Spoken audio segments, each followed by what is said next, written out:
பொது மன்னிப்பு கோரவும் தயாராக உள்ளதாக பாபா ராம்தேவ் உச்சநீதிமன்றத்தில் தற்போது தகவல் தெரிவித்துள்ளார். அதனை அண்மை செய்தியாக பார்த்துக் கொண்டிருக்கிறோம். உச்சநீதிமன்றத்தில் மீண்டும் பகிரங்க மன்னிப்பு கேட்டார் பாபா ராம்தேவ்.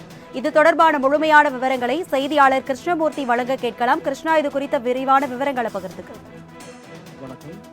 உரிய அறிவியல் பூர்வ ஆதாரங்கள் இல்லாமல் பதஞ்சலி நிறுவன தயாரிப்பு மருந்துகள் பல்வேறு நோய்களை குணப்படுத்துவதாக விளம்பரம் செய்யப்படுவதற்கு எதிராகவும், அலோபதி கொரோனா தடுப்பூசிக்கு எதிராக பிரச்சாரம் மேற்கொள்வதற்கு எதிராகவும் இந்திய மருத்துவ சங்கம் சார்பில் உச்சநீதிமன்றத்தில் வழக்குகள் தொடரப்பட்டது.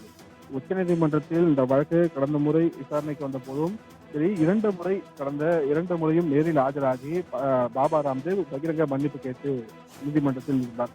எனினும் அவரது உச்சநீதிமன்றத்தில் அவரது மன்னிப்பை ஏற்க மறுத்த நீதிபதிகள் வழக்கின் விசாரணையை இன்று தள்ளி வைக்கப்பட்டுள்ளது.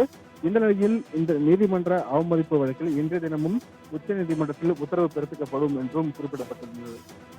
அப்போது குறுக்கிட்ட நீதிபதிகள், உங்களது மருத்துவத்தை பிரபலப்படுத்த ஏன் மற்ற மருத்துவ துறைகளை கொச்சைப்படுத்துகிறீர்கள் என்று கேள்வி எழுப்பினார்கள். மேலும் உச்சநீதிமன்ற உத்தரவை மீறி நடந்துள்ளீர்கள், இது நீதிமன்றத்தை வேண்டுமென்றே அவமதிக்கக்கூடிய ஒரு செயலாக பார்ப்பதாகவும் பாபா ராம்தேவுக்கு நீதிபதிகள் தரப்பில் தொடர்ந்து கேள்வியானது எழுப்பினார்கள்.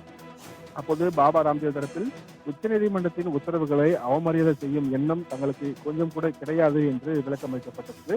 நீதிமன்ற உத்தரவை வேண்டுமென்றே மீறவில்லை என்றும் இந்த விவகாரத்தில் மீண்டும் நிபந்தனையற்ற மன்னிப்பு கோருவதாக பாபா ராம்தேவ் தரப்பில் உச்சநீதிமன்றத்தில் தெரிவிக்கப்பட்டது. இதனையடுத்து பதஞ்சலி வழக்கானது வருகிற ஏப்ரல் 23 நீதிபதிகள் ஒத்திவைத்தார்கள். அன்றைய தினம் மீண்டும் பாபா ராம்தேவ் நேரில் ஆஜராக வேண்டும் எனவும் நீதிபதிகள் தங்களது உத்தரவில் தெரிவித்திருக்கிறார்கள். விவரங்களை பகிர்ந்து கொண்டமைக்கு நன்றி கிருஷ்ணா.